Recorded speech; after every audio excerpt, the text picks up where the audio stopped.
Donc aujourd'hui, on a tenu à organiser un panel participatif sur la formation et le développement du contenu local. C'est un thème qui est d'actualité car aujourd'hui, nous le savons tous, nous sommes dans l'exploitation du pétrole et du gaz et nous espérons aujourd'hui que cette exploitation serve à tout le monde, que ce soit jeune, que ce soit tous les types de Sénégalais. Et comme en tant qu'ancienne étudiante, en tant qu'anciens étudiants de l'ESP, nous avons aujourd'hui les compétences qui nous permettent de parler de ce sujet parce que nous travaillons dans ce domaine en tant que chimiste, en tant qu'ingénieur génie civil, en tant qu'ingénieur génie mécanique. Donc nous avons notre mot à dire sur ce sujet et nous considérons que nous devons, c'est un devoir pour nous de donner nos orientations, notre participation en tant que patriote en tout cas du Sénégal. Alors, le panel aujourd'hui organisé par le réseau Alumni ESP, quand même revêt d'une importance particulière, au sens que le contenu local aujourd'hui constitue un levier stratégique pour l'exploitation de nos hydrocarbures dans les champs GTA et Sangomar. Et donc, l'idée du panel, c'était de réunir des acteurs, des experts du secteur, pour pouvoir discuter des problématiques, des enjeux stratégiques qui sont liés à la mise en œuvre de la politique de contenu local, qui, nous le savons tous, adoptée à travers une réglementation, c'est-à-dire la loi 2019 du 1er février 2019 qui est relative au contenu local dans le secteur des hydrocarbures.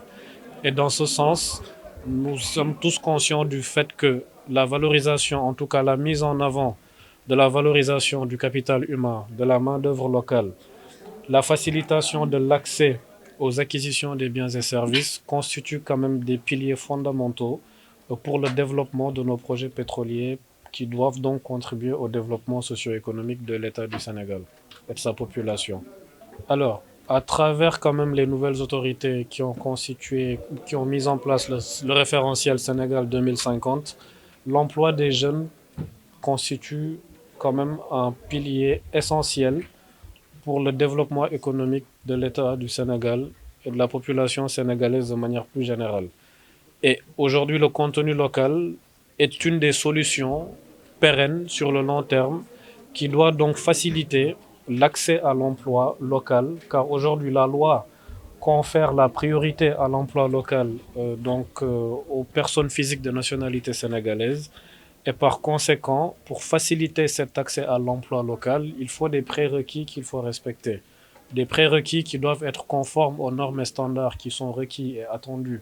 du secteur du pétrole et du gaz. Et de ce fait, des programmes de formation sont mis en place par l'État à travers le Fonds d'appui au développement du contenu local en collaboration avec l'Institut national du pétrole et du gaz pour pouvoir donc valablement former nos ingénieurs,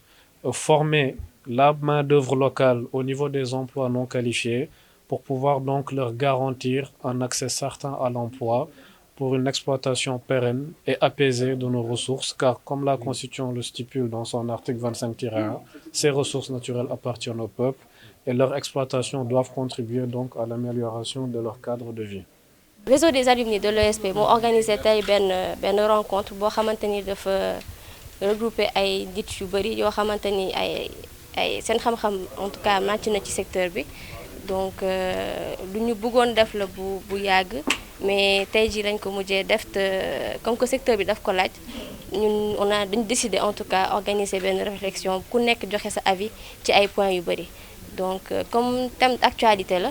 ñun en tant que réseau des alumni de l'ESP à chaque fois que buñ ko mënee en tout cas dinañ joxe suñu participation ci yenn thèmes yi parce que lu ñu jàng la te lu ñu appliquer la ci suñu vie de tous les jours te waaw fekk ci nañu parce que boo leen gisee ñi intervenir ci panel yi am nañ fi représentant secrétariat technique du contenu local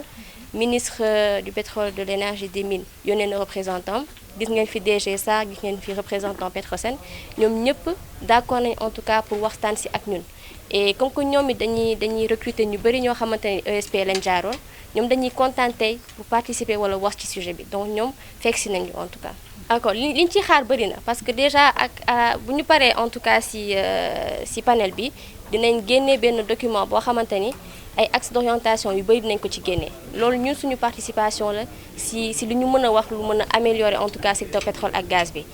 suñu xam-xam màcc na ci parce que am nañ ay ndaw yu bëri comme je l'ai dit ñu ciy liggéey donc document boobu dinañ ko jébbal ñi ko soxla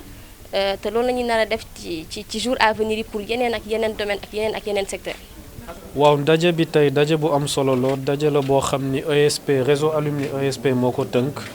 ngir waxtaan ci wàllum contenu local. Contenu local nag buñ ciy wax mooy benn kuréel la boo xam ni état du Sénégal daf ko tënk pour gën a yombalal sunu secteur privé gën leen dooleel ngir ñu am seen wàll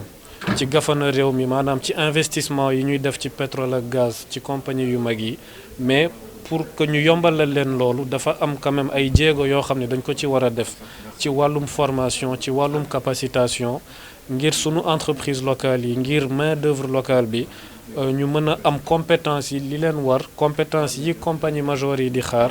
pour que liggéey bi ñu war a def ci géej gi ak tamit sur terre mu nekk liggéey boo xam ne am na solo mais liggéey la boo xam ne tamit dafa war a créer ay emploi pour que mu créer ay emploi nag dafa am loi bu ñu tënk mooy loi contenu local du 1er février 2019 loi la boo xam ni dafa jox gëdd en réalité citoyens sénégalais yi parce que dafa joxe lu ñuy waxee la préférence nationale lu ñuy comprendre par préférence nationale mooy bépp emploi wala bépp marché boo xam ne dafa tegu ci wàllum pétrole ak gaz priorité bi entreprise sénégalaise yi la bu dee emploi la recrutement bi tamit main d'œuvre locale bi lañ ko war a jox donc loolu mooy contenu local mais